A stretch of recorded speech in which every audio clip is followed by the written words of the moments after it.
The best book to read is the Bible. The best book to read is the Bible. If you read it every day, it will help you all the way. Oh, the best book to read is the Bible. The story of Samson is one of the saddest stories in the Word of God. దేవుని యొక్క వాక్యములో మరి సంసోను యొక్క కథ ఎంతో విచారకరమైన కథ. It is sad because though he had such a great potential and he could not use it for the glory of God. మరి ఎందుకు విచారకరమైనదంటే ఎంతో బలము కలిగినప్పటికీ కూడా మరి దేవుని మహిమ కోసం ఉపయోగించలేకపోయాడు. He could have been used so greatly by the Lord. మరి ప్రభువు చేత ఇంకా ఎంతో బలంగా వాడబడేవాడు.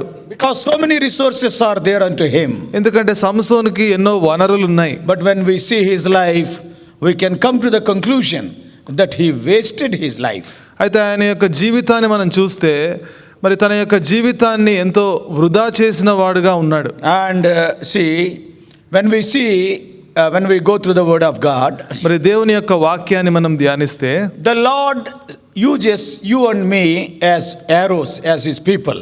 మరి దేవుడు నిన్ను నన్ను కూడా తన ప్రజలను బాణములుగా వాడుకుంటాడు. See, he will sharpen us because he will make us polished shafts. మరి ఎందుకంటే మనల్ని పదును చేస్తాడు, ఎంతో నునుపైన బాణముల వలె ఉపయోగించుకుంటాడు. And in the right time he will lose us from his bow. సరి అయిన సమయంలో తన విల్లు నుంచి మనల్ని వదిలిపెడతాడు. When we see any archer or any hunter, he uses that arrow pointing to a particular target.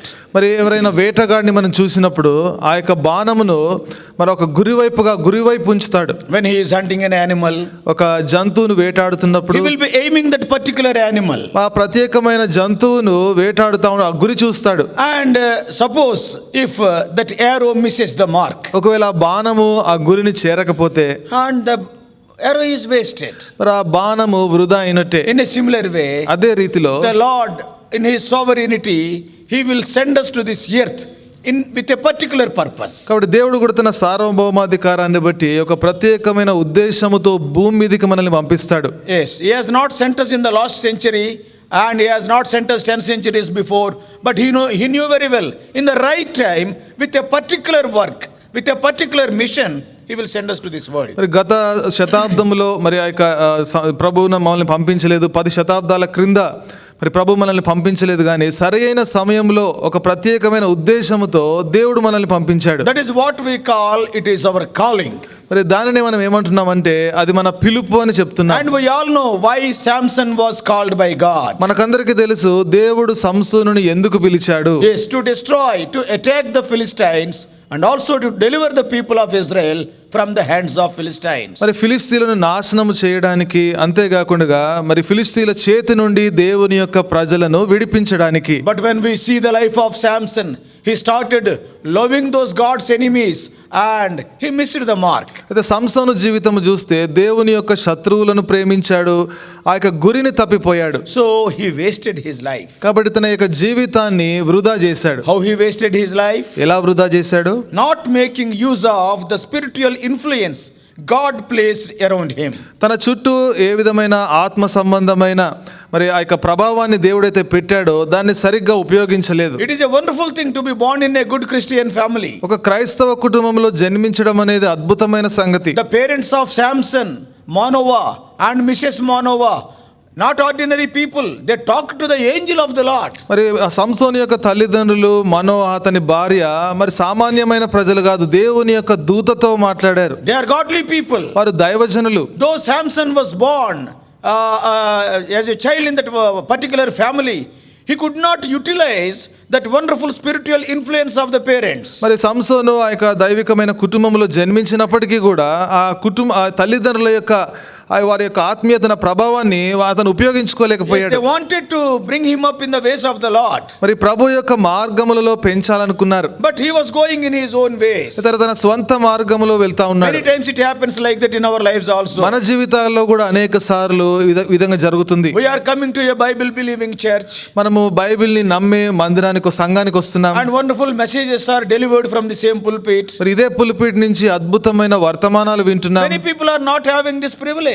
అనేక మందికి ఆధిక్యత లేదు. In their places there are no such assemblies. మరి వారి యొక్క ప్రాంతాలలో ఇటువంటి మందిరాలు లేవు. Though God has kept us under wonderful spiritual influence, many times, instead of using that, we will be misusing those opportunities. మరి దేవుడు మనకు ఎంతో మంచి ఆత్మ సంబంధమైన వనరులు చుట్టూ ఇచ్చినప్పటికీ కూడా అనేక సార్లు వాటిని సరిగ్గా ఉపయోగించలేని వారంగా ఉంటున్నాం. Same thing has happened in the life of Samson. మరి సంసోను జీవితంలో కూడా ఇదే జరిగింది. Out of the many families, the family of Manoah is a very godly family. The Lord appeared unto him. Even both mother and father talked to that angel. మరి ఎన్నో కుటుంబాలు ఉన్నప్పటికీ కూడా మనోహ యొక్క కుటుంబం ఎంతో దైవికమైన కుటుంబము. మరి దేవుడు వారికి ప్రత్యక్షమై దేవదూత వారితో మాట్లాడాడు. And they spoke to God. వారు దేవునితో మాట్లాడారు. So Samson, see, one way of wasting his life is he was not able to utilize that influence. మరి సంసోను జీవితంలో ఆ యొక్క ప్రభావాన్ని సరిగ్గా అతను ఉపయోగించుకోలేకపోయాడు. Not only that, he made all unwise decisions. అంతేకాకుండా మరి అజ్ఞానమైన తీర్మానాలన్నీ చేస్తూ If you వచ్చాడు. see 13 and 14 chapters so far, all his decisions are self-destructive decisions. మరి 13, 14 అధ్యాయాలు మనం చూస్తే తన యొక్క తీర్మానాలన్నీ కూడా మరి స్వనాశనానికే దారి తీసినాయి. And he has not focused on God's blessings. మరి దేవుని యొక్క ఆశీర్వాదం వైపు గురి పెట్టలేదు. And he chose wrong friends. మరి తను తప్పుడు స్నేహితులను ఎన్నుకున్నాడు. And when we come to the 15th chapter, just now we have read, మరి ఇప్పుడు మనం 15వ అధ్యాయాన్ని ఇప్పుడే మనం చదువుకున్నాం. when he was wronged and he has not responded in the right way. మరి అతను ఎప్పుడైతే మరి పొరపాటు చేశాడో, No, he was wrong. మరి ఎప్పుడైతే అతను మోసపోయాడో మరి సరి అయిన రీతిలో తను స్పందించలేదు. Yes, many times we also will be wronged. మరి అనేక సార్లు మనము కూడా మోసపోతాం. And how we are reacting, how we are responding to that is very important. మరి ఆ సందర్భంలో ఏ విధంగా స్పందిస్తున్నాం అనేది చాలా ప్రాముఖ్యం. When we see 14th chapter, the earlier chapter, మరి ఇంతకు మునుపు అధ్యాయం 14వ అధ్యాయం చూస్తే yes, we remember how the chapter ended. మరి ఏ విధంగా అధ్యాయము ముగించబడిందో చూస్తున్నాం. We all know he was deceived by his own wife. తన స్వంత భార్య తనను మోసగించింది. He has taken the secret from him and she told to her own people. మరి తన నుంచి రహస్యం తెలుసుకొని తన ప్రజలకు చెప్పింది. And in his anger he called his own wife as a heifer. మరి తన యొక్క కోపములో మరి తన భార్యనే మరి ఒక Verse 18. మరి 18వ వచనంలో తన భార్యనే మరి దూడ వలె దూడ అని చెప్పి పిలిచాడు. See, not even 7 days are over. మరి 7 దినాలు కూడా ఇంకా అవ్వలేదు. Husband calling wife as Doda, how it will be. మరి భర్త భార్యను దూడ అని పిలిస్తే ఎలా ఉంటుంది? See, not only that, అంతేకాదు in his anger he killed 30 Philistines. తన కోపములో 30 మంది ఫిలిస్తీన్లను చంపాడు. And after that he became a runaway bridegroom. దాని తర్వాత పారిపోయిన పెండ్లి కుమారుడు అయ్యాడు. And ultimately he headed back to his own father's house. That is what we read in verse 19 at the last part. మరి 19వ అధ్యాయం చివరి భాగములో చివరిగా తన తండ్రి ఇంటికి చేరుకున్నాడు. So he was betrayed by the bride. తర్వాత పెళ్లి కుమార్తె చేత తను And he మోసగించబడ్డాడు. was outwitted by those 30 Philistines who won that riddle.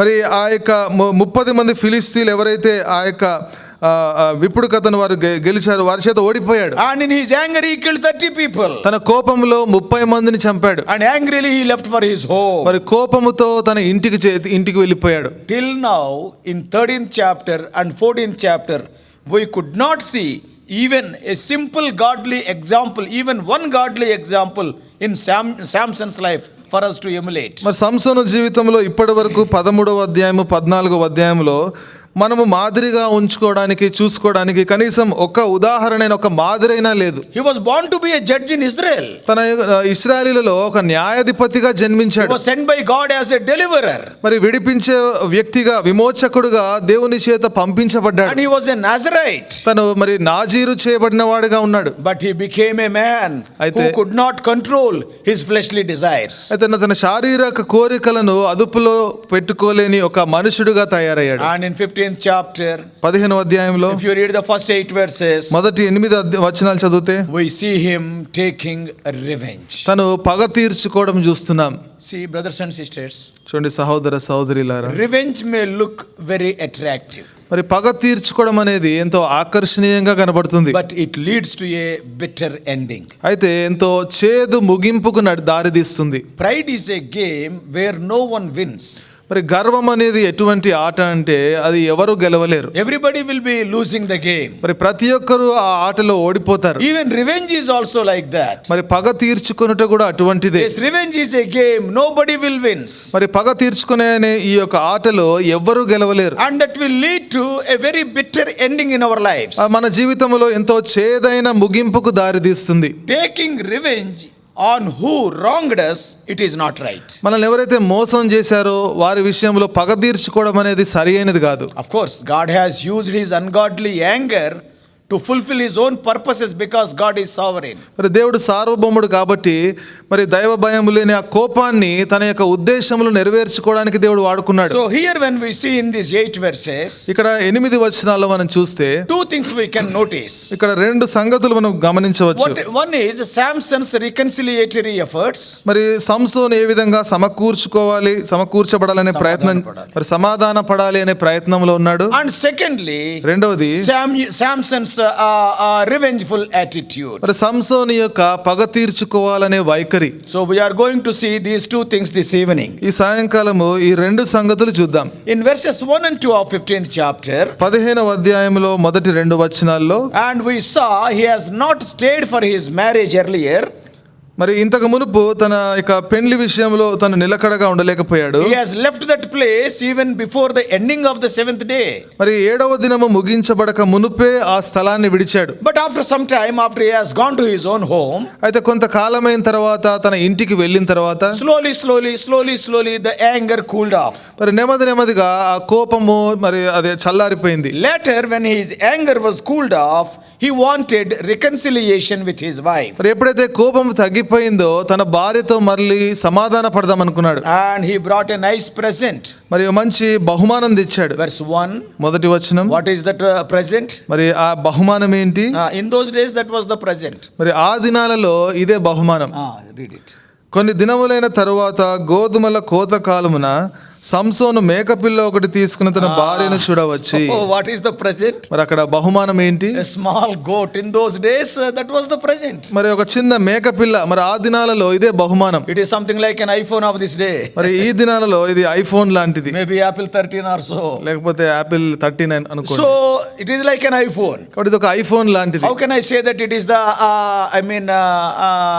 tradition of that day? మరి ఆ దినాలలో ఇది ఒక ఆచారము అని ఎలా చెప్పగలుగుతున్నాను? Because Judah also, if you read in chapter 38 of Genesis, మరి ఆదికాండము 38వ అధ్యాయంలో యూదా కూడా ఏం చేశాడంటే, and he sent a small goat to Tamar as a present. మరి తామారుకి ఒక బహుమానముగా ఒక మేక పిల్లను పంపించాడు. Yeah, same thing is repeated here. మరి ఇక్కడ కూడా అదే సంగతి జరుగుతుంది. There also Tamar was, I think, I do not know why she have gone there. She was in Timnath, same place. మరి అక్కడ కూడా మరి తామారు ఆ ప్రదేశానికి ఎందుకు వెళ్ళిందో తెలియదు గానీ తామారు తిమ్నాతులోనే ఉంది. Genesis 38 verse 12. ఆదికాండము 38:12.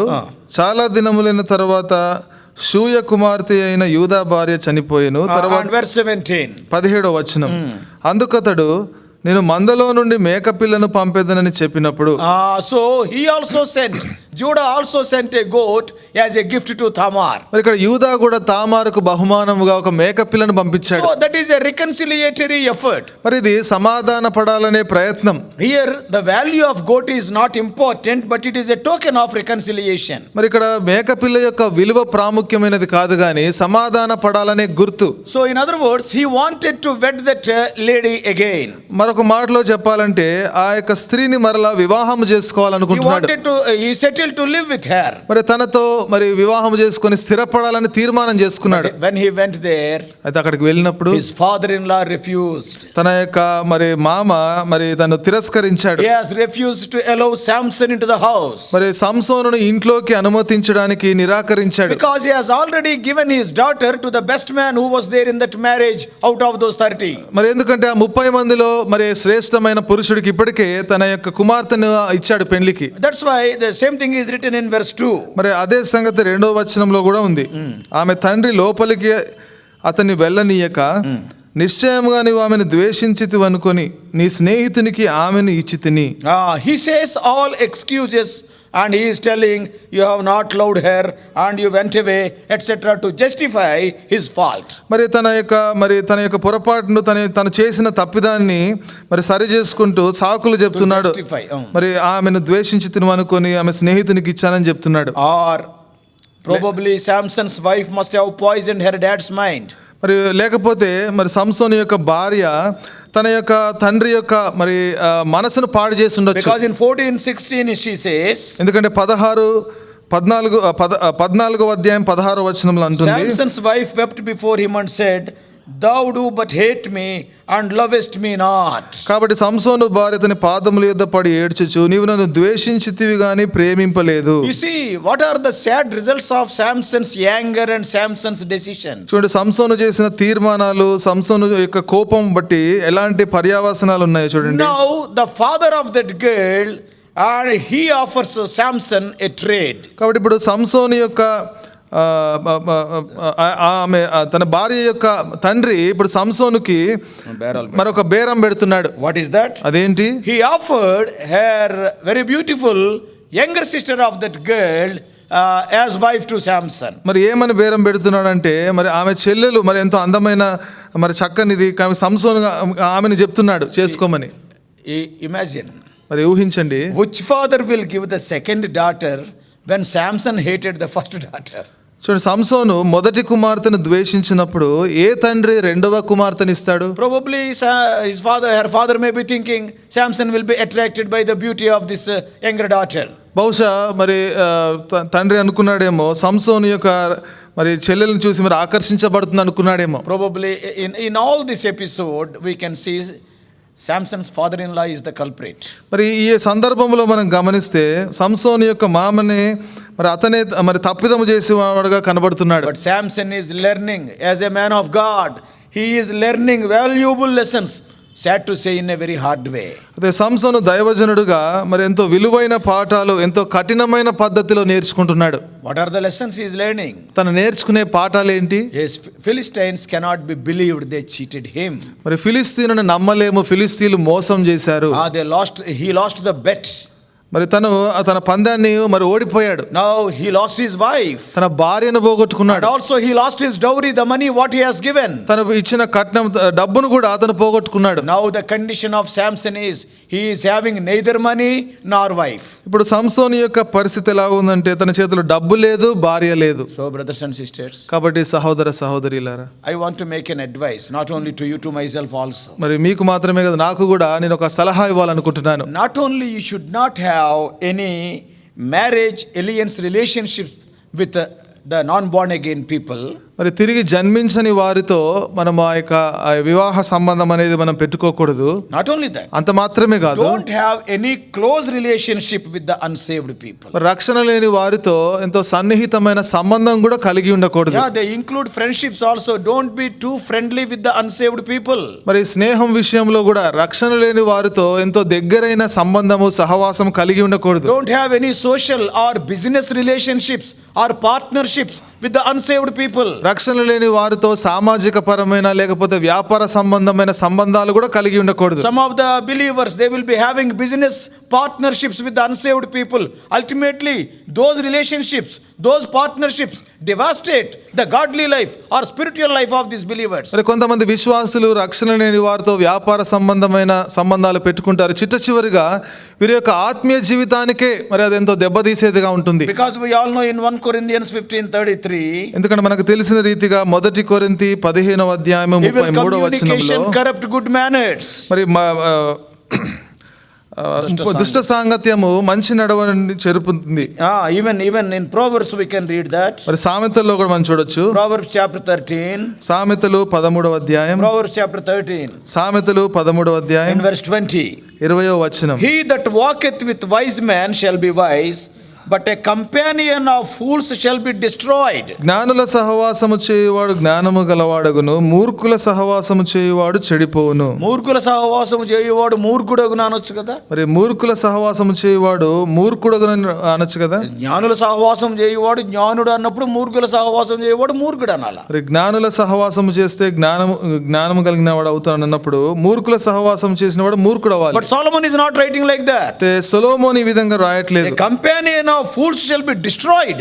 మరి మూర్ఖుల సహవాసము చేయవాడు చెడిపోవును, నాశనం అవుతాడు. That is the lesson what we learned from the life of Samson. మరి సంసోను జీవితం నుంచి మనం నేర్చుకుంటున్న ఈ పాఠం, Except in preaching the gospel, you should not have any close friendships or relationships with the unsaved people.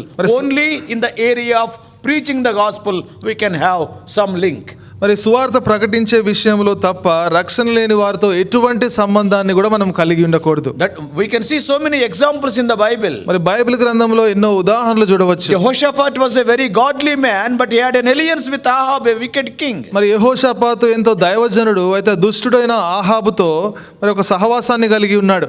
His father Asa and Jehoshaphat, they are godly kings. మరి తన తండ్రి ఆసా, యెహోషాపాతు వీరు దైవజనులైన They walked రాజులుగా ఉన్నారు. uprightly in the ways of the Lord. మరి దేవుని దృష్టిలో యథార్థంగా నడిచారు. But at the time of the marriage of his own son Jehoram, తన కుమారుడైన యెహోరాము యొక్క వివాహ విషయంలో we do not know what he has seen in Ahab's life. మరి ఆహాబు జీవితంలో తను ఏం చూశాడో తెలియదు కానీ Probably he may be thinking, I am a king, I must give my son to a king's daughter.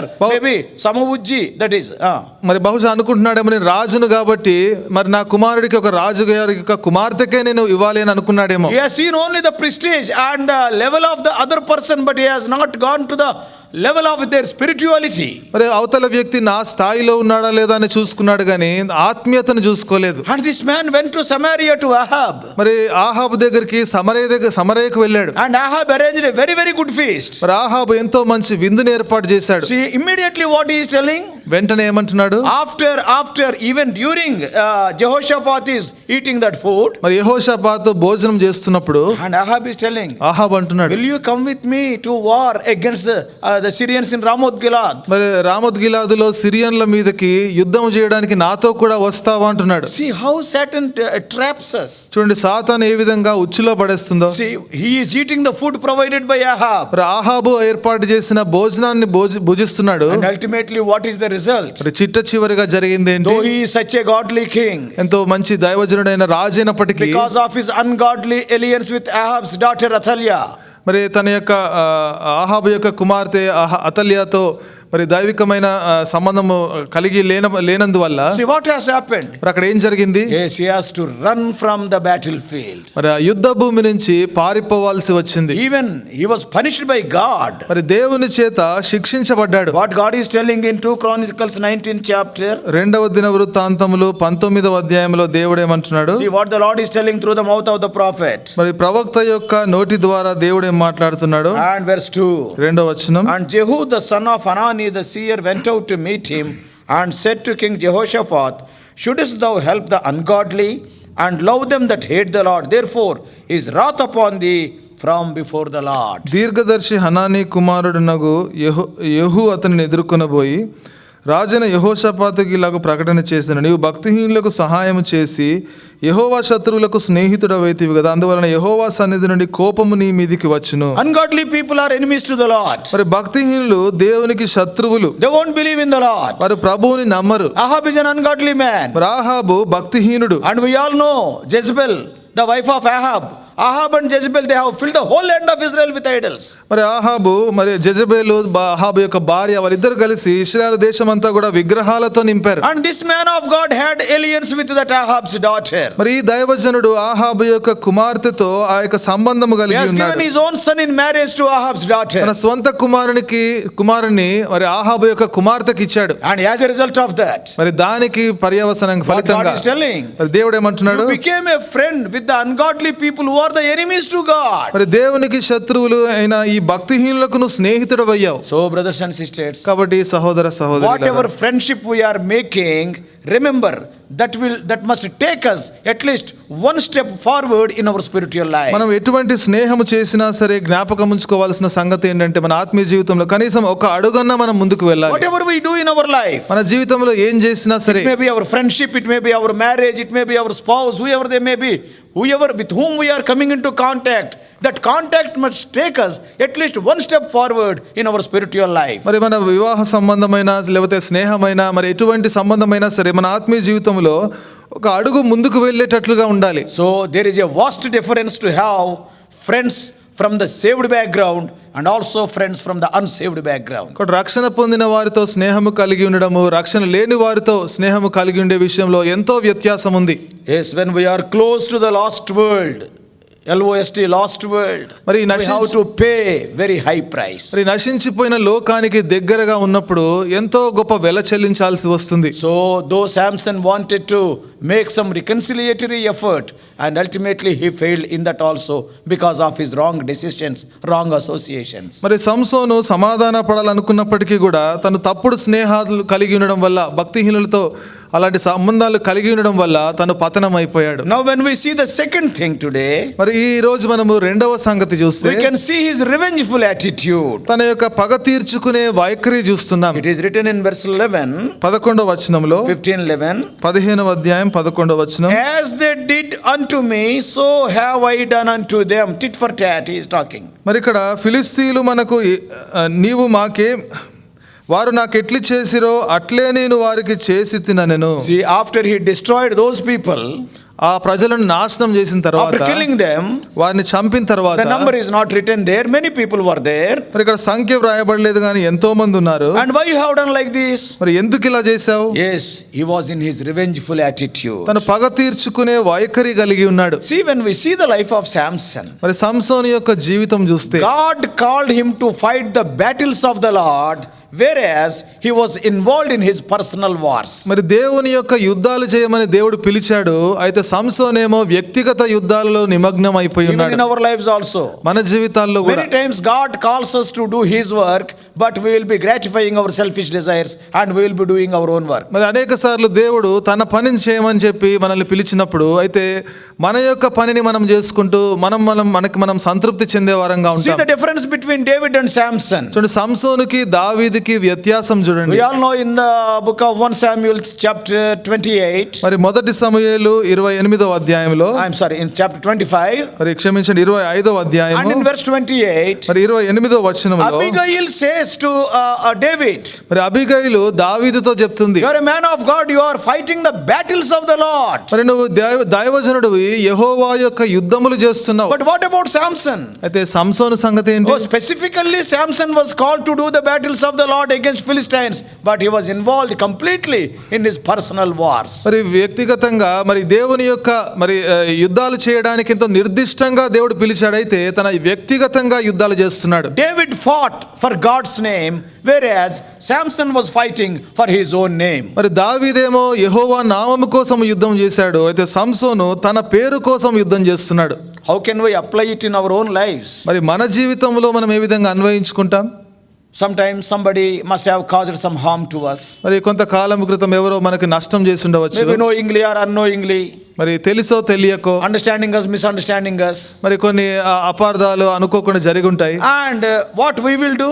అయితే మనం ఏం చేస్తాం? We want to take revenge. మనం పగ తీర్చుకోవాలనుకుంటాం. I have seen some of the messengers also, మరి కొంతమంది వర్తమానికులను కూడా చూశాను. when they are asked to share the word of God, they will be attacking such people who harmed them for their own gain. మరి వాక్యం పంచుకోమని చెప్పినప్పుడు ఎవరైతే వారికి హాని తలపెట్టారో వాక్యంలో వారి మీద దాడి చేస్తూ ఉంటారు. God has given the pulpit to fight the battle of the Lord, but they will be fighting their own battles. మరి దేవుడు పులిపిట్ ఎందుకు ఇచ్చాడంటే దేవుని యొక్క యుద్ధాలు పోరాటాలు చేయమని ఇచ్చాడు, కానీ అయితే వారి స్వంత పోరాటాలు పోరాడుతుంటారు. Whenever we are standing here, we must understand, we must give the pure word of God. మరి ఎప్పుడైతే ఇక్కడ నిలబడుతున్నామో అర్థం చేసుకోవాలి ఏంటంటే మరి పవిత్రమైన దేవుని యొక్క వాక్యాన్ని అందించాలి. God has given you that opportunity to fight the Lord's battle. ప్రభు యొక్క యుద్ధము చేసే అవకాశమును దేవుడు నీకు ఇచ్చాడు. But many times because of human weakness, many messengers, many people, what they will do is they will be attacking the people who are talking bad against them to support their own selves. అయితే అనేక మంది వర్తమానికులు ఎవరైతే వారికి విరుద్ధంగా మాట్లాడుతుంటారో మరి వారికి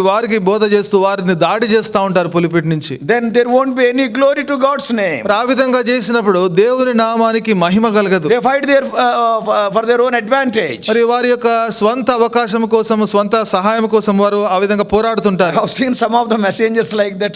Sad to say, I have translated some of them.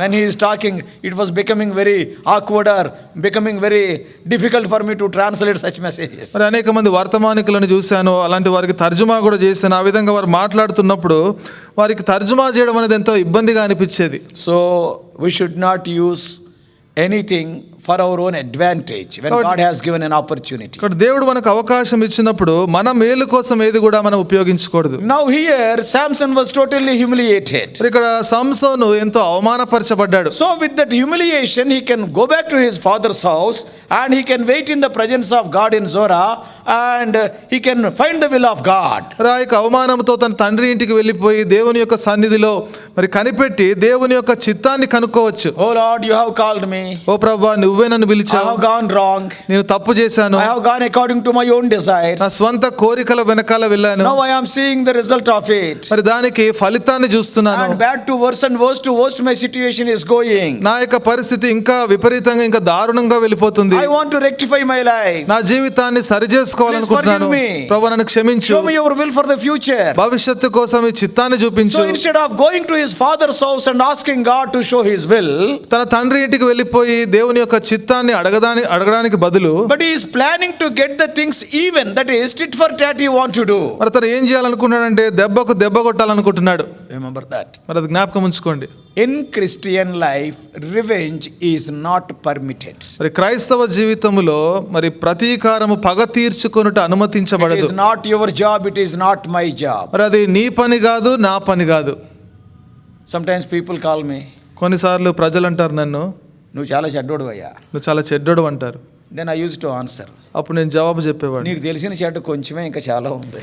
నీకు తెలిసిన చెడ్డ కొంచెమే, ఇంకా చాలా ఉంది. We are not expected to take revenge.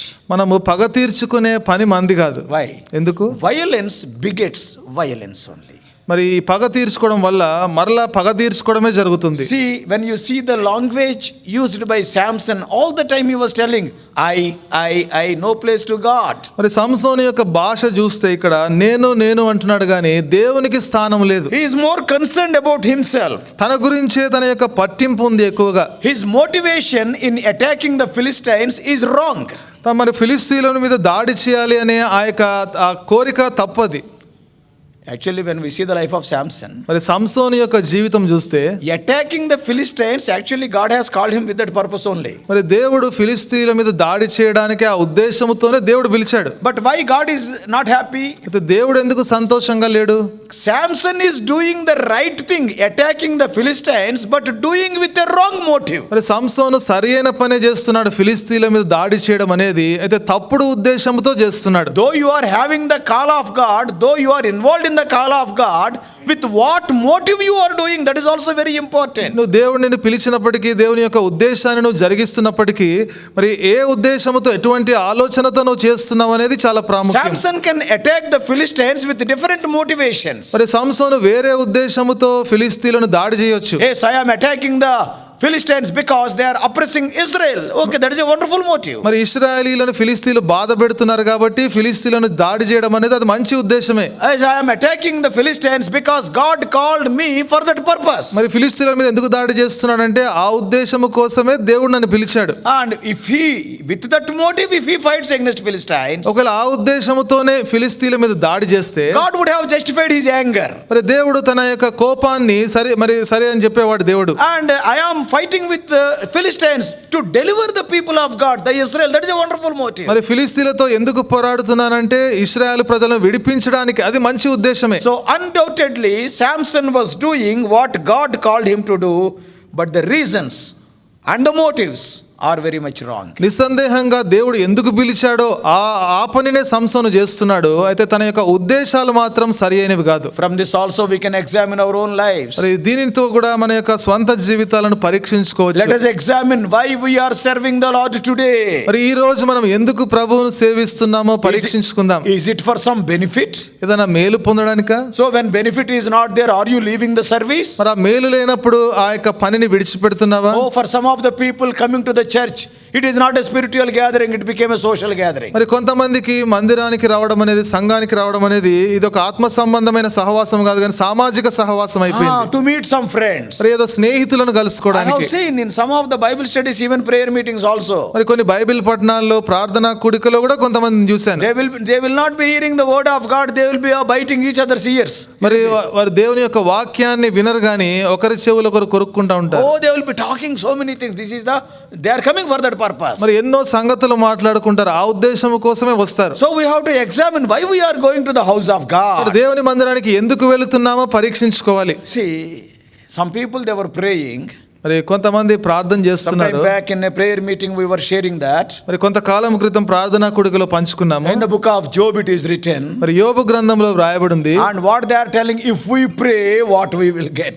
మరి వాళ్ళు అక్కడ ఏమంటున్నారంటే ప్రార్థన చేసిన ఎడల మాకు ఏమి లాభం అంటున్నారు. 21st chapter of Job. మరి యోబు 21వ అధ్యాయం And verse 15. 15వ వచనం. Job 21:15. మేము ఆయనను సేవించుటకు సర్వశక్తుడగు వాడెవడు? ఎవడు? మేము ఆయనను గూర్చి ప్రార్థన చేయుట చేత మాకేమి లాభము కలుగును? See what type of people are they? They are doing business with the Lord. మరి ఎటువంటి ప్రజలు వీళ్ళు? ప్రభువుతో వ్యాపారం చేస్తున్నారు. If I pray, what I will get? ప్రార్థన చేస్తే నాకేం దొరుకుతుంది? Sometimes we will see the advertisements, send 200 or 2000 rupees, I will pray for you for 5 years. మరి కొన్నిసార్లు కొన్ని అడ్వర్టైజ్మెంట్లు చూస్తాం, 2000 నాకు పంపిస్తే 5 సంవత్సరాలు నీ కోసం ప్రార్థన చేస్తాను. Is your Christianity is a business? Why you are serving the Lord? మరి ఈ క్రైస్తవ్యం అనేది ఒక వ్యాపారమా? ఎందుకు దేవుని సేవిస్తున్నావు? What a wonderful stand Shadrach, Meshach, Abednego have taken in Daniel chapter 3 verses 17 and 18. దానియేలు 3వ అధ్యాయం 17, 18 వచనాల్లో షద్రక్, మేషక్, అబేద్నెగోలు ఎంతో స్థిరమైన తీర్మానం చేశారు. Our God is able to deliver us. మా దేవుడు మరి తప్పించుటకు సమర్థుడు. But we are serving him not to get any gain, though he won't deliver us. O king, we don't bow before your idol and we will serve him only. మరి ఓ రాజా, ఆయన మమ్మల్ని తప్పించకపోయినప్పటికీ కూడా మరి ఈ యొక్క విగ్రహానికి అయితే మేము సాష్టాంగ పడమని చెప్తున్నారు. So brothers and sisters, let us examine our lives, why we are serving the Lord, why we are coming to the house of God. కాబట్టి సహోదర సహోదరులారా, మన జీవితాన్ని పరీక్షించుకుందాం. ఎందుకు ప్రభువును సేవిస్తున్నాం? ఎందుకు దేవుని మందిరానికి వస్తున్నాం? Is it due to the love towards Lord Jesus? మరి యేసుక్రీస్తు ప్రభు విషయంలో మనకున్న ప్రేమను బట్ట? He died for you. ఆయన నీ కోసం He చనిపోయాడు. saved you. ఆయన నిన్ను He రక్షించాడు. is protecting you, keeping you. ఆయన నిన్ను భద్రపరుస్తూ ఉన్నాడు. Every day in all areas he is blessing you. ప్రతి విషయంలో ప్రతిరోజు నిన్ను If ఆశీర్వదిస్తున్నాడు. you are serving the Lord with love, oh, that is a wonderful thing. మరి ప్రేమతో దేవుణ్ణి సేవిస్తుంటే అద్భుతమైన సంగతి. Now what Samson have done? అయితే సంసోన్ ఏం చేశాడు? To take revenge, you see, if you want to take revenge, it is also very costly. You have to labor a lot. మరి చూడండి, పగ తీర్చుకోవాలంటే కూడా అదెంతో ఖరీదైనది, చాలా కష్టపడాలి. Forgiving is very easy. క్షమించడం సులువు చాలా. Taking revenge, how much he labored to catch 300 foxes. మరి Isn't it? పగ తీర్చుకునే విషయంలో 300 నక్కలను పట్టుకోవడానికి ఎంత కష్టపడ్డాడు? Is it easy? అది సులువైనదా? Even to catch one fox is very difficult. ఒక నక్కను పట్టుకోవాలంటే కూడా చాలా కష్టం. 300 foxes and very selected foxes whose tails are long because he has to tie them. మరి 300 నక్కలు ఎంతో జాగ్రత్తగా ఎంపిక చేసుకోవాలి, ఎందుకంటే పొడుగైన తోకలు ఉండాలి, ఎందుకంటే అవన్నీ కట్టడానికి. And not only that, అంతేకాదు, those 300 foxes he made 150 batches, 150 group. మరి ఆ 300 నక్కలను 150 మరి బ్యాచ్లుగా గుంపులుగా చేశాడు. 2 to 1 మరి batch. ఒక గుంపులో 2 నక్కలు. And he tied. Nowhere it is written a single helper is there. మరి అక్కడ సహాయం చేసిన వారు ఉన్నారని ఎక్కడ రాయబడలేదు. ఆ 2 నక్కలను తోకలతో కట్టేశాడు. Because in the past studies we have seen, wherever Samson went, always he went alone only. He fought the battles all alone only. మరి గత పట్టణాల్లో కూడా మనం చూసాం, ఎక్కడ సంసోను వెళ్ళినప్పటికీ కూడా ఒంటరిగానే ఉన్నాడు, ఒంటరిగానే పోరాడాడు. So single handedly he gathered or caught 300 foxes, and single-handedly he has tied their tails 150 groups. మరి ఒంటి చేతనే 300 నక్కలను పట్టుకున్నాడు. తర్వాత రెండుగా మరి 150 గుంపులుగా ఒంటి చేతనే చేశాడు ఆ పని. And he brought nearly 150 burning torches. మరి అంతేకాకుండా 150 మరి మండుచున్న దివిటీలు తీసుకొచ్చాడు. And he kept each divity in between the tails. మరి ఆ దివిటీని ఆ నక్కల తోకల మధ్యలో పెట్టాడు. Now he has loosed them to the wheat end and olive gardens. మరి ఇప్పుడు ఆ యొక్క నక్కలను గోధుమ చేలలోనికి తర్వాత ద్రాక్ష తోటలోనికి వదిలిపెట్టాడు. Actually, what was that time? మరి అది ఎటువంటి సమయం అది? In verse 15th chapter verse 1, 15వ అధ్యాయం మొదటి వచనంలో it was the time of wheat harvest, the Holy Spirit has recorded. మరి పరిశుద్ధాత్మ దేవుడు ఏమని రాయించాడంటే గోధుమల కోత కాలము. See, at the time of harvesting, the straw will be very dry, it will be like grass. మరి ఆ యొక్క కోత కాలము సమయంలో మరి అది గోధుమ ఆ గడ్డి ఎంతో అది పల్చగా ఉంటుంది, క్షమించండి ఎండిపోయి ఉంటుంది. And it is very easy to burn, isn't it? మరి అది కాల్చడం అనేది చాలా సులువు. And he tied the firebrands, see, two jackals each. మరి ఆ యొక్క దివిటీలను ఆ రెండు తోకల మధ్యలో, రెండు నక్కలకు తోకల మధ్యలో పెట్టాడు. Samson is very intelligent. మరి సంసోను చాలా తెలివైన వాడు. Why has not tied to only one fox, one firebrand? Then it will be 300 firebrands. మరి అక్కడ ఒక్కొక్క దివిటీని ఒక్క నక్కకే ఎందుకు కట్టలేదు? అప్పుడు 300 ఆ దివిటీలు ఉండేవి కదా. Why has not done like that? మరి ఎందుకు ఆ విధంగా చేయలేదు? If one firebrand is tied to one tail of one fox, immediately that fox will run it to its den, isn't it? మరి ఒక దివిటి గనక ఒక నక్క తోక గనక కట్టి ఉంటే వెంటనే ఆ నక్క పరిగెత్తుకొని దాని గూడుకు వెళ్ళిపోయేది.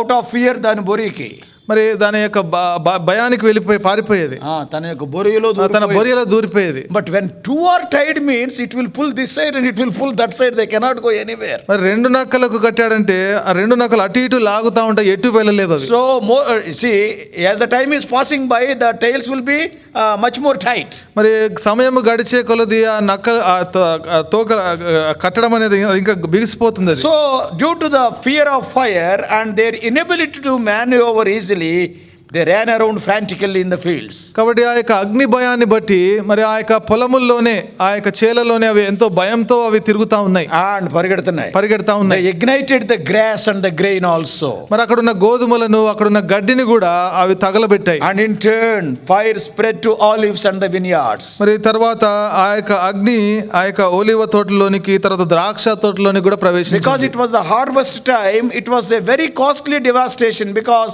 the harvest came to hand, but these foxes have burnt all that harvest. మరి అది కోతకాలము కాబట్టి అది ఎంతో ఖరీదైనదిగా అయిపోయింది. ఎందుకంటే అప్పుడు ఆ కోతకాలం అది అయితే ఈ నక్కలన్నీ కూడా అదంతా కూడా కాల్చివేసినాయి. So Philistines are upset at the loss of their crops. కాబట్టి ఫిలిస్తీన్లు ఆ యొక్క పంట నష్టపోయారు కాబట్టి ఎంతో బాధలో ఉన్నారు. They inquired who has done this. మరి ఎవరు చేశారని కనుక్కున్నారు. They found that it is Samson only. మరి సంసోనే చేశాడన్న సంగతి తెలుసుకున్నారు. But they could not attack Samson to his face. అయితే సంసోనుని నేరుగా దాడి చేయలేకపోయారు. That's why they attacked indirectly. అందుకనే పరోక్షంగా దాడి చేశారు. And in the portion we have read, we have seen that they have burnt his wife and also the wife's father and the house.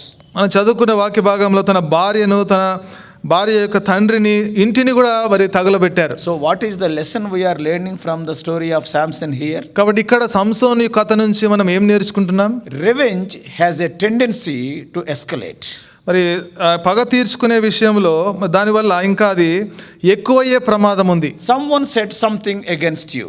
మరి ఎవరో నీ గురించి విరుద్ధంగా ఏదో మాట అన్నారు. And you responded in words, sometimes in actions also. మరి కొన్నిసార్లు మాటలతో స్పందించావు, కొన్నిసార్లు క్రియలతో స్పందించావు. Then they use still harsher words. వారు ఇంకా కఠినమైన మాటలు ఉపయోగించారు. So it goes until the lives are ruined. మరి జీవితాలు పాడేంత వరకు అది దారితీస్తుంది. And the relations forever will be shattered. మరి ఆ సంబంధాలు ఇంకా అది ఎప్పటికీ కూడా పాడైపోతాయి. Many times we hear about, don't think otherwise, the factions in Rayalaseema area, isn't it? మరి అనేక సార్లు మనం వింటూ ఉంటాం కదా రాయలసీమ ప్రాంతంలో ఈ ఫ్యాక్షనిజం గురించి. Somebody killed somebody.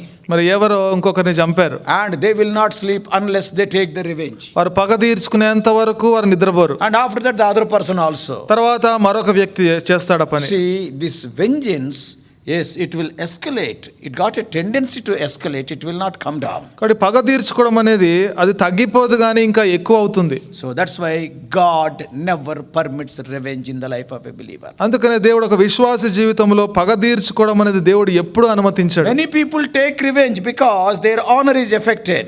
అనేక మంది వారి యొక్క ఘనత వారి యొక్క పేరు పాడవుతుంది కాబట్టి పగ తీర్చుకుంటారు. Some people, though they are not having anything to eat, even then they talk so proudly. మరి కొంతమంది తినడానికి ఏం లేకపోయినప్పటికీ కూడా ఎంతో గర్వంగా మాట్లాడుతుంటారు.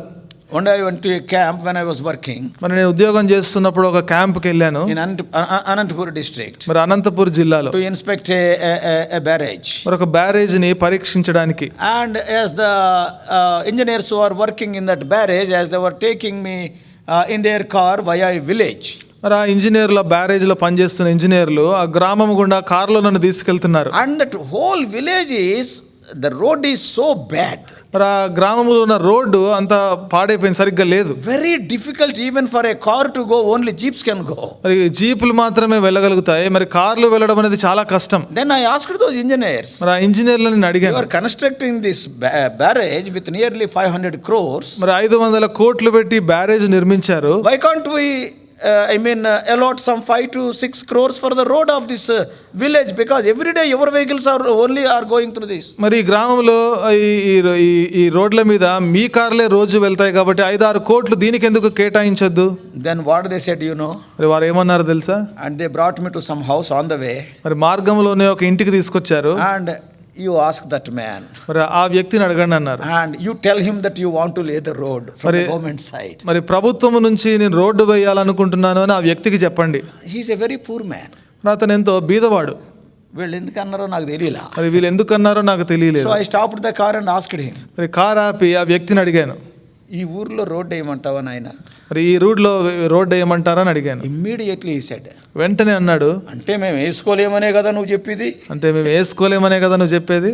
He is not having anything to eat. తినడానికి ఏం లేదు ఆయన దగ్గర. He is a very poor man. ఎంతో బీదవాడు. See how he was talking. చూడండి ఎలా మాట్లాడుతున్నాడు. And then the engineers told me, అప్పుడు ఇంజనీర్లు every అన్నారు, day these are the answers we are getting. ప్రతిరోజు ఈ జవాబులే వస్తున్నాయి. Oh, so much pride. మరి ఎంతో గర్వం. So brothers and sisters, కాబట్టి సహోదర this సహోదరులారా, pride and revenge or anger, these things are not permitted in our Christian life. కాబట్టి పగ తీర్చుకోవడము, గర్వము, ఈ కోపం అనేది క్రైస్తవ జీవితంలో అనుమతించబడవు. God has not permitted it. మరి దేవుడు అనుమతించలేదు. Because he knew very well they will spoil us only. ఎందుకంటే ఇవన్నీ కూడా మరి మనల్నే పాడు చేస్తాయన్న సంగతి దేవుడికి తెలుసు. Many take revenge because their honor is affected. మరి అనేక మంది వారి యొక్క మరి పేరు పాడవుతుంది అని చెప్పి మరి పాడైందని చెప్పి పగ తీర్చుకుంటారు. If they won't attack, they think that they are defeated. మరి వాళ్ళు ఒకవేళ దాడి చేయకపోతే ఓడిపోయాం అనుకుంటారు. Samson was also thinking like that. సంసోను కూడా అదే రీతిలో ఆలోచిస్తున్నాడు. Some people, they will attack others with extra vengeance or with extra violence. మరి కొంతమంది ఇంకా ఎక్కువ పగతో మరి పగ దాడి చేస్తారు. It is not God's will for us. మరి అది మన విషయంలో దేవుని చిత్తం కాదు. Don't attack back. మరి తిరిగి మరలా దాడి చేయకండి. If you also attack like that, మరి మీరు కూడా ఆ విధంగా దాడి చేస్తే that will put you on the same level as those who attacked you. మరి ఎవరైతే నిన్ను దాడి చేశారో అదే స్థాయిలో నీవు కూడా ఉన్నట్లే. Those who attack, they will spread rumors.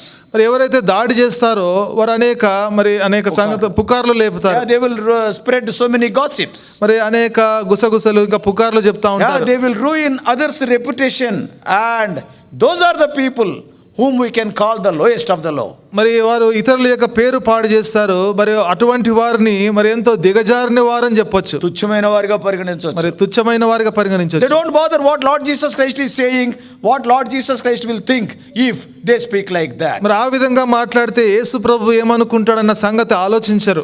That reveals the pride of their heart. మరి వారి హృదయంలో ఉన్న గర్వాన్ని బయటపెడుతుంది. They walk in hatred. మరి కోపముతో పగతో నడుస్తారు. So those who attack like that, they think they are right and all the others are wrong.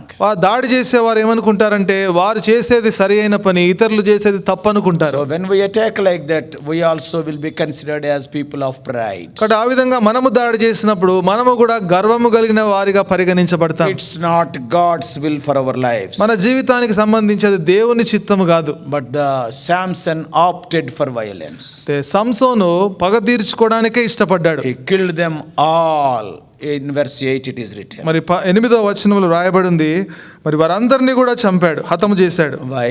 ఎందుకు? His reasons for seeking revenge are very selfish. మరి పగ తీర్చుకోవడానికి తను చెప్పిన కారణాలు ఎంతో స్వార్థపూరితమైనవి. Nowhere he is talking about the name of the Lord. Nowhere he is talking about the security of the nation. All the time, I am affected. My pride is affected. My honor is affected. I am deceived.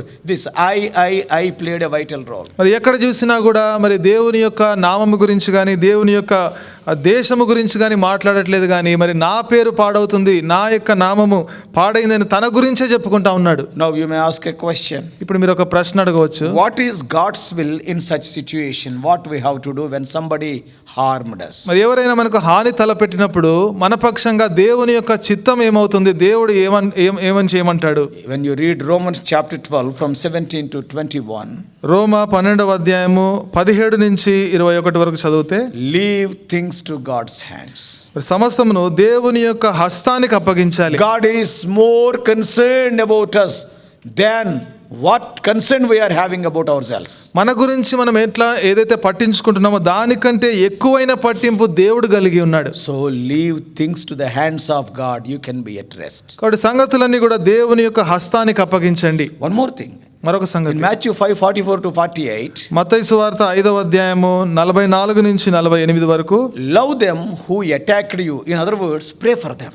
మరి ఎవరైతే నీ మీద దాడి చేశారో వారిని ప్రేమించండి, వారి కోసం ప్రార్థన చేయండి. If they are not saved, pray for their salvation. ఒకవేళ వాళ్ళు రక్షణ పొందకపోతే రక్షణ గురించి ప్రార్థన చేయండి. Sometimes even the saved people also will attack us. Pray for their repentance, that is, they may know their fault. మరి కొన్నిసార్లు రక్షణ పొందిన వారు కూడా దాడి చేస్తారు, వారు పశ్చాత్తాపం కోసం వారి యొక్క తప్పును తెలుసుకున్నట్లుగా ప్రార్థన చేయండి. Many times when our brothers or sisters, when they go to open air ministry, many people they will attack us. They never counter attack. They will be praying for their salvation. మరి అనేక సార్లు మన సహోదరులు సహోదరులు సువార్త పరిచర్యకు బయటకు వెళ్ళినప్పుడు అనేక మంది అన్యులు దాడి చేసినప్పుడు మరి ప్రతి దాడి చేయరు, కానీ వారి యొక్క రక్షణ కోసం ప్రార్థన చేస్తారు. So not only leaving such things into the hands of God, you are expected to love or pray for such people. మరి అటువంటి వారిని దేవునికి అప్పగించడం మాత్రమే కాదు, అటువంటి వారి కోసం ప్రార్థన కూడా మనం చేయాలి, ప్రేమించాలి. And also you thank the Lord because God counted you worthy to suffer such persecution for his name's sake, because you are the God's child. మరి నువ్వు దేవుని యొక్క బిడ్డవు కాబట్టి ఆయన నామము కోసము మరి శ్రమ పడడానికి దేవుడు నీకు ఆ అవకాశం ఇచ్చాడు, కాబట్టి దానిని బట్టి కూడా దేవునికి కృతజ్ఞత చెల్లించాలి. Many people are not having this privilege of suffering for Christ. మరి క్రీస్తు కోసము శ్రమ పడే అవకాశము ఆధిక్యత అనేక మందికి లేదు. As we read in Matthew's Gospel 5th chapter 10 to 12. మత్తయి సువార్త 5వ అధ్యాయము 10 నుంచి 12 వరకు చదివితే, Even in 1 Peter chapter 4 12 to 19. మనం మొదటి పేతురు 4వ అధ్యాయం 12 నుంచి 19 వరకు, Even practically in the lives of Peter and John and other apostles in Acts 5:41. మరి పేతురు యోహాను ఇంకా అనేక మంది శిష్యుల జీవితాల్లో కూడా అపోస్తుల కార్యములు 5:41లో, Yes, they were so joyful because God counted them worthy to suffer for his name. మరి తన నామము కోసము శ్రమ పడడానికి వీరిని దేవుడు యోగ్యులుగా ఎంచాడు కాబట్టి దానిని బట్టి వీరు ఎంతో ఆనందించారు. So when you are scandalized or when you are attacked, don't take revenge. Don't be angry upon them. Leave it to the hands of God first.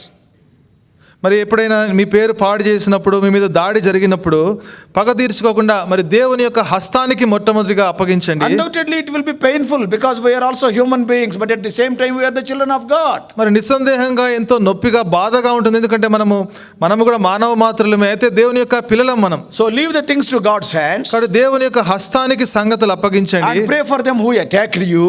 ఎవరైతే నీ మీద దాడి చేశారో వారి కోసం ప్రార్థన And చేయండి. thank God for counting you worthy to suffer shame like that. మరి ఆ విధంగా పరచబడడానికి దేవుడు నిన్ను యోగ్యుడిగా ఎంచినందుకు దేవునికి కృతజ్ఞత Because చెల్లించండి. your reward will be great tomorrow. ఎందుకంటే రేపటి దినాన నీ యొక్క బహుమానం ఎంతో గొప్పగా ఉంటుంది. And fourthly, forgive them. నాలుగవది క్షమించండి. Ephesians 4:32. ఎఫెసీ 4:32, And Matthew's Gospel 18th chapter 21 to 25. మత్తయి సువార్త 18వ అధ్యాయము 21 నుంచి 25 వరకు, Even in Luke's Gospel 17, the first 5 verses. లూకా సువార్త 17వ అధ్యాయం మొదటి 5 వచనాలు. So don't go and take revenge. కాబట్టి మరి వెళ్ళి పగ తీర్చుకోకండి, Then problem will become worse. అప్పుడు ఈ యొక్క సమస్య ఇంకా క్లిష్టమైపోతుంది. Retaliation is a never ending story. ఈ పగ తీర్చుకోవడం అనేది అది ఎప్పటికీ ఆగని సంగతి. No one will win at the end. మరి చిట్ట చివరిగా ఎవరు గెలవరు, Everybody will be losing. అందరూ ఓడిపోతారు. As Christians we must say revenge belongs to God as we read in Romans 12:19. మరి క్రైస్తవులుగా మనం ఏం చెప్పాలంటే రోమా 12:19 ప్రకారము మరి పగ తీర్చుట అది యెహోవా పని, He will help us. ఆయన మనకు సహాయపడతాడు. So today much of the war, much of the disaster is all because of the deep-rooted hatred and vengeance. మరి ఈ దినాన ఇక్కడ మరి దాడులు కానీ యుద్ధాలు కానీ ఎందుకంటే ఎంతో లోతుగా వేరుపారిన ఈ యొక్క ద్వేషాలను బట్టి కోపాన్ని బట్టే. Why so much pain in the world today? మరి ఈ దినాన ఎందుకు లోకములో ఇంత నొప్పి ఉంది? Even in the churches also. మరి ఈ మన సంఘాలలో కూడా Is it not because of the revengeful attitudes of the people? మరి ప్రజల యొక్క పగ తీర్చుకోవాలనే వైఖరిని బట్టే కదా. Many people are losing their lives. అనేక మంది వారి యొక్క జీవితాలను పోగొట్టుకుంటున్నారు. Let us be like Lord Jesus Christ. మరి యేసుక్రీస్తు ప్రభువులే మనం ఉందాం. What is written in Isaiah 53:7 in relation to the crucifixion? మరి సిలువ వేయడానికి సందర్భానికి సంబంధించి యెషయా 53:7 ఏమని రాయబడి ఉంది? Isaiah chapter 53 యెషయా 53వ అధ్యాయం verse 7. 7వ వచనం. He was oppressed and he was afflicted, yet he opened not his mouth. He is brought as a lamb to the slaughter, and as a sheep before her shearers is dumb, so he opened not his mouth. అతడు దౌర్జన్యము నొందెను, బాధింపబడినను అతడు నోరు తెరవలేదు. వదకు తేబడు గొర్రె పిల్లయు, బొచ్చు కత్తిరించు వాని ఎదుట గొర్రెయు మౌనముగా ఉండునట్లు అతడు నోరు తెరవలేదు. Before I close, ముగించే మునుపు what we have learned today మనం ఏం నేర్చుకున్నాం ఈరోజు? with that, మరి దానితో what should be our decision? మన యొక్క తీర్మానం ఏమై ఉండాలి? Is there someone you need to forgive today? మరి క్షమించవలసిన వారెవరైనా ఉన్నారా నీ జీవితంలో? Are you developing revenge against them? మరి వారి విషయంలో ఇంకా పగ పెంచుకుంటున్నావా? Repent of thoughts of taking revenge. పగ తీర్చుకోవాలనే ఆలోచన విషయంలో పశ్చాత్తాపపడు. Probably God must have sent this message for this purpose only, because today when we see in the church also, revengeful attitudes are increasing. మరి ఈ ఉద్దేశం చేతనే దేవుడి యొక్క వర్తమానాన్ని ఇచ్చడం. ఎందుకంటే మందిరాలలో కూడా మనం చూస్తే ఈ యొక్క పగ తీర్చుకునే వైఖరి ఎక్కువైంది. Today I can say many times I said from this pulpit, మరి ఈ పులిపీట్ నుంచి అనేక సార్లు చెప్పాను, no assembly is divided because of an RSS person, no assembly is divided because of an enemy of the gospel. All assemblies are divided because of believers only. మరి ఏ మందిరము కూడా RSS వారిని బట్టో మరి సువార్త యొక్క శత్రువులను బట్టో అది విడిపోలేదు కానీ మరి దేవుని యొక్క విశ్వాసులను బట్టే. Both the people wanted to do the work of the Lord, but they are not one. మరి ఇద్దరు కూడా దేవుని యొక్క పని చేయాలనుకుంటున్నారు కానీ ఐక్యంగా లేరు. The revengeful attitudes. పగ తీర్చుకోవాలనే వైఖరి. If you are having such attitude today, confess before God, Lord, such attitude has come into my heart. I don't want to continue like this. I want to love other people. అటువంటి వైఖరి గనక ఈ రోజు నువ్వు కలిగి ఉంటే ప్రభు దగ్గర ఒప్పుకో, ప్రభువా ఇటువంటి వైఖరి నేను ఇంకా కలిగి ఉండను అని, మరి ప్రేమిస్తాననే వైఖరి కలిగి ఉంటాననే ప్రభు Whether the దగ్గర other person love me or not, I will love him. మరి అవతల వ్యక్తి నన్ను ప్రేమించినా ప్రేమించకపోయినా నేను ప్రేమిస్తాను. Maybe God is giving an opportunity through this Bible study to set right your life. మరి బైబిల్ పఠనం ద్వారా నీ జీవితాన్ని సరి చేసుకోవడానికి దేవుడు మరొక అవకాశం ఇచ్చాడు. And after that episode, and Samson went to the natural fortress, that is to Etham. మరి ఈ యొక్క సందర్భము తర్వాత మరి సంసోను తన సహజమైన ఆ యొక్క గూడు దగ్గర కంటే ఏతాములోకి వెళ్ళిపోయాడు. So there is a small cave. మరి అక్కడ ఒక గుహ ఉంది. It is like a fortress to him. తనకు అదొక మరి కోటలాగా ఉంది. And he was observing what these people are going to do. మరి ప్రజలు నాకు ఏం చేస్తారా అని గమనిస్తా ఉన్నాడు. Etham is an elevated place in Judah. మరి యూదాలో ఈతాం అనే ప్రదేశము అది ఎత్తైన ప్రాంతం. Now he has spoiled their crops. వారి యొక్క పొలాలు పాడు చేశాడు. Killed many people. ఎంతో మందిని చంపాడు. Now he is carefully watching from that elevated place what they are going to do. Are they planning any harm? మరి ఆ ఎత్తైన స్థలము నుంచి జాగ్రత్తగా గమనిస్తున్నాడు, నాకేదైనా హాని తలపెడతారా అని. But when we see carefully, జాగ్రత్తగా గమనిస్తే last time he went to his father's house. At least today he is not gone to his father's house also. మరి గడిచిన సారి కనీసం తండ్రి ఇంటికి వెళ్ళాడు, కానీ ఈసారి తండ్రి ఇంటికి కూడా వెళ్ళలేదు. Samson had no more family, virtually alone. మరి సంసోనుకి ఇంకా కుటుంబం లేదు, ఒంటరిగా ఉన్నాడు. He lived like a fugitive. He lived in a cave. మరి దేశ దిమ్మరి వలె ఉన్నాడు, ఒక గుహలో ఉన్నాడు. This is what happens when we go out of the will of God. దేవుని చిత్తానికి వెలుపల వెళ్ళినప్పుడు ఇదే జరుగుతుంది. Oh, when we go according to our own desires. మన స్వంత కోరికల వెనకాల వెళ్ళినప్పుడు, When we go after pride, after anger, after vengeance. మనం ఈ పగ తీర్చుకోవడము, కోపము, ఈ గర్వం వెనకాల వెళ్ళినప్పుడు Ultimately you will be isolated. It is a dangerous situation for you. మరి చిట్ట చివరిగా నువ్వు ఒంటరివాడు అయిపోతావు. అదెంతో భయంకరమైన So పరిస్థితి. let us have, that good relations or love among ourselves. కాబట్టి మన మధ్యలో మంచి సంబంధాలు కలిగి ఉందాం, మన మధ్యలో ప్రేమను కలిగి ఉందాం. If you are having anything against other people, put it in the hands of God. God can do, He can give you a better solution than your own solution. మరి ఎవరి విషయంలో అయినా ఏదైనా పగ గనక మీకుంటే దేవుని హస్తంలో పెట్టండి. మరి మీరు అనుకున్న దానికంటే దేవుడు ఇంకా మంచి సంగతులు దేవుడు ఇస్తాడు. God bless you all. Please subscribe for more spiritual messages on YouTube channel John Victor Hebron.